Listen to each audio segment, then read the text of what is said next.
Hello students, good morning. कल मैंने अपने लेक्चर में आप लोगों को ऑब्जेक्टिव क्वेश्चन आंसर बताया था फर्स्ट चैप्टर का। आज उसी का सब्जेक्टिव क्वेश्चन आंसर है। आप लोग केवल फेयर में सब्जेक्टिव क्वेश्चन आंसर लिखेंगे, ऑब्जेक्टिव क्वेश्चन आंसर लिखने की कोई जरूरत नहीं है। तो पहला हमारा क्वेश्चन है इसी चैप्टर से कि मेरी अभिलाषा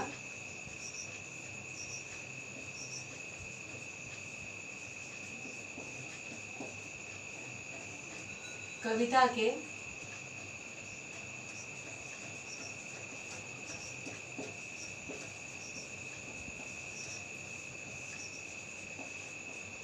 रचयिता कौन है। ये हमारा पहला प्रश्न है।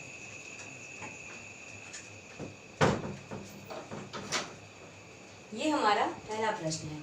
अब इसका उत्तर आता है इस तरह कि मेरी अभिलाषा कविता के रचयिता द्वारिका प्रसाद माहेश्वरी जी हैं।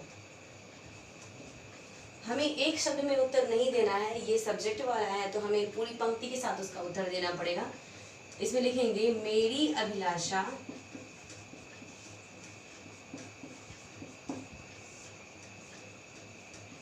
कविता के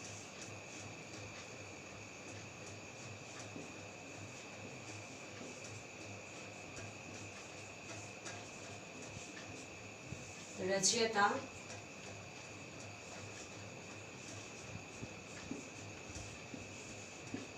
द्वारिका प्रसाद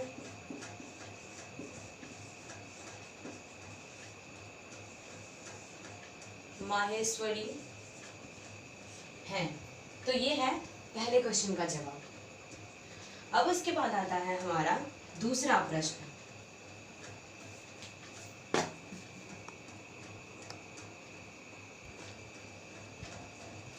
इसमें इसका दूसरा प्रश्न है कि पिछले पद्यांश में यानी कि दूसरे पद्यांश में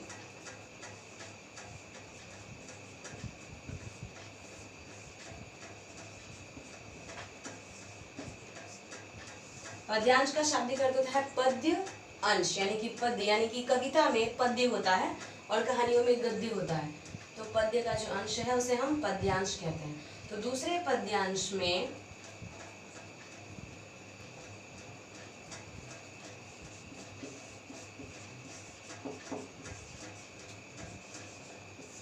बालक ने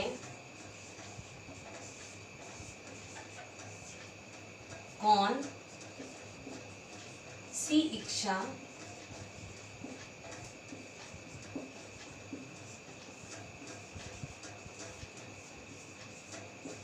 प्रकट की है। तो ये हमारा दूसरा प्रश्न है।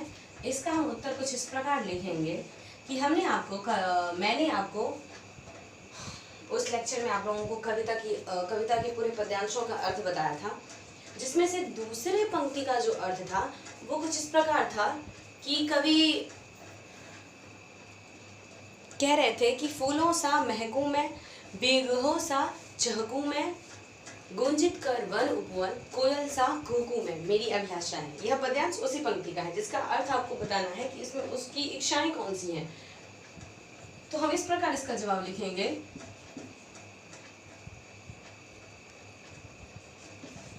दूसरे पद्यांश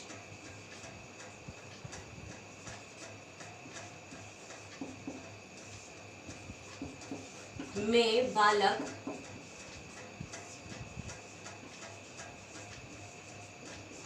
फूलों की तरह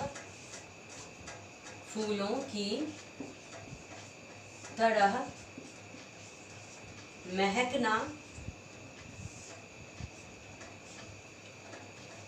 कौमा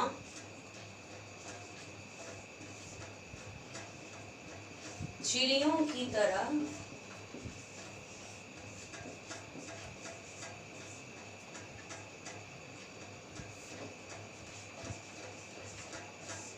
चहचहाना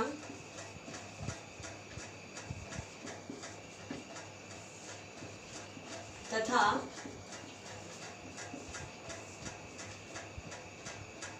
कोयल की तरह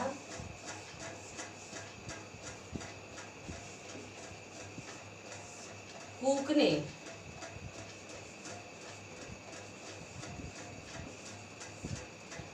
दूसरे पद्यांश में बालक फूलों की तरह महकने, कूकने की इच्छा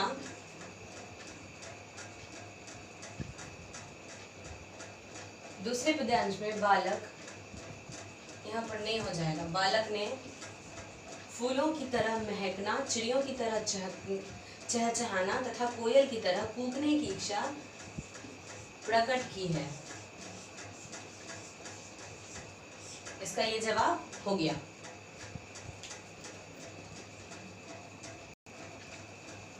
अब उसके बाद हमारा तीसरा प्रश्न आता है इस तरह कि नभ यानी कि बालक नभ, शशि, धरती और पर्वत से क्या प्राप्त करना चाहता है। उसी कविता के आधार पर ये प्रश्न है कि बालक जो है यानी कि कवि जो अपनी इच्छा रख रहे हैं, तो बालक नभ, कौमा, शशि, धरती, शशि, धरती और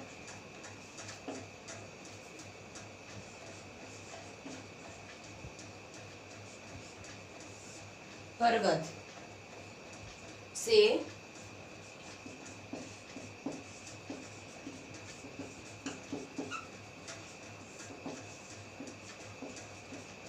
क्या प्राप्त करना चाहता है। ये हमारा तीसरा प्रश्न है कि बालक नभ, शशि, धरती और पर्वत से क्या चाहता है।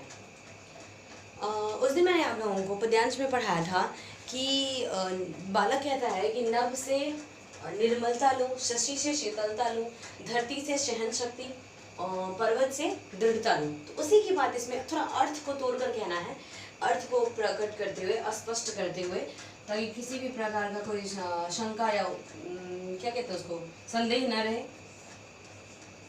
उत्तर इसका है अब कि बालक नभ से निर्मलता, बालक जो है वो नभ से निर्मलता, शशि निर्मलता यानी कि स्वच्छता, शशि यानी कि चंद्रमा से शीतलता लेना चाहता है, धरती से सहन शक्ति यानी कि सहने की जो क्षमता होती है, किसी भी दुख तकलीफ को जो सहने की क्षमता होती है उसे वो लेना चाहता है, और पर्वत की जो दृढ़ता है, जो दृढ़ निश्चय है उसका, उसे वो अपने आप में लाना चाहता है, यानी कि वो प्राप्त करना चाहता है। इधर हम बोलेंगे बालक नभ से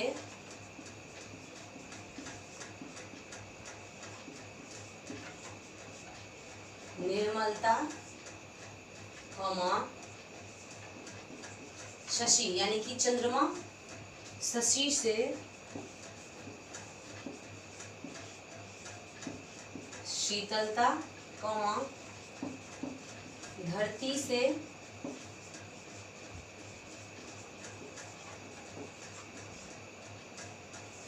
सहन शक्ति और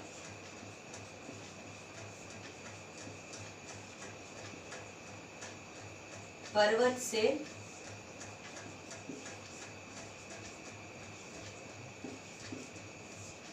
दृढ़ता प्राप्त करना चाहता है। यही थी उस बालक की अभिलाषा कि वो नभ से निर्मलता, शशि से शीतलता, धरती से सहन शक्ति और पर्वत से दृढ़ता प्राप्त करना चाहता था। तो यह आपका तीसरा प्रश्न। अब है चौथा।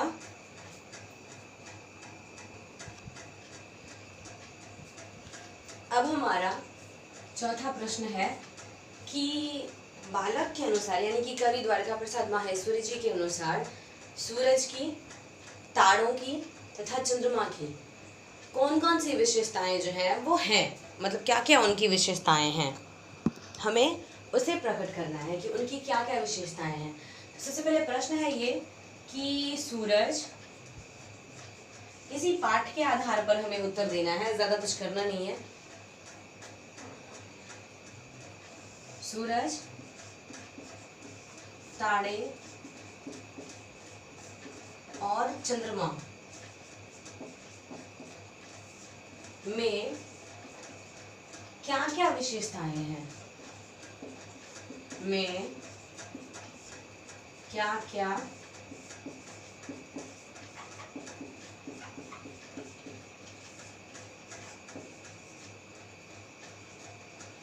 विशेषताएं हैं, ये हमारा चौथा प्रश्न है। इसका उत्तर हम इसी पाठ के आधार पर देंगे और कुछ इस प्रकार देंगे कि सूरज की क्या विशेषताएं हैं, कि सूरज खुद जलकर दूसरों को रोशनी देता है, सूरज चमकता है, वो दिन भर चमकता रहता है, उसकी रोशनी के आगे किसी भी कोने में कोई अंधकार नहीं रहता, एक ज्ञान की तरह हर जगह वो फैला हुआ रहता है।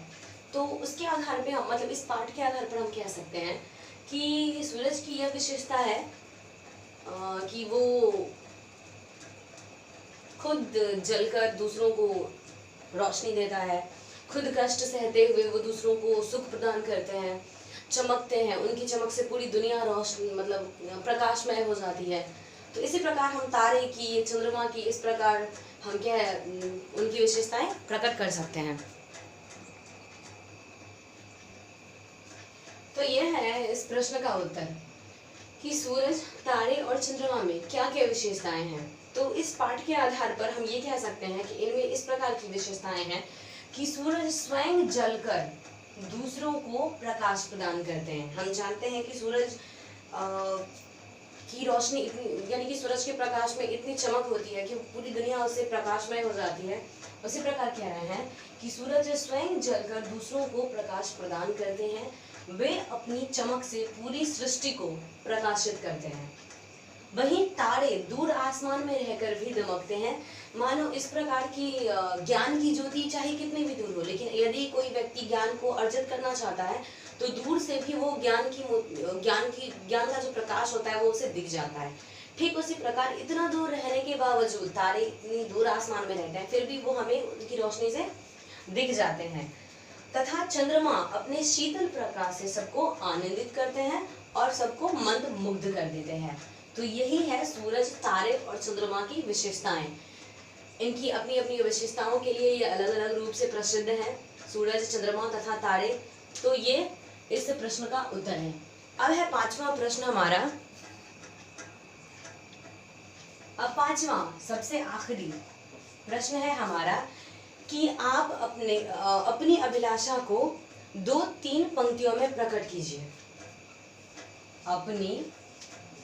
ये इस प्रश्न का उत्तर आप लोगों को देना है। अपनी अभिलाषा यानी कि अपनी चाहत, आपकी इच्छा जिस चीज में भी होगी, जो भी रुचि होगी आप लोगों की, जिस तरह की भी चाहत होगी, जिस तरह की भी कामनाएं होंगी आपकी, जो भी आप लोग चाहते होंगे, उसको लिखना है 2-3 पंक्तियों में, यानी कि छोटे छोटे शब्दों के साथ उसको लिख देना है। अपनी अभिलाषा को ज्यादा नहीं, 2 से केवल 3 पंक्तियां प्रयोग में लानी है। 2-3 पंक्तियों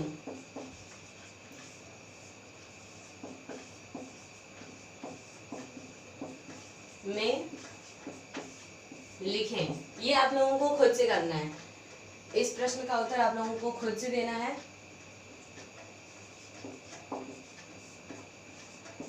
यहाँ पे मैं लिख दे रही हूँ, स्वयं करें।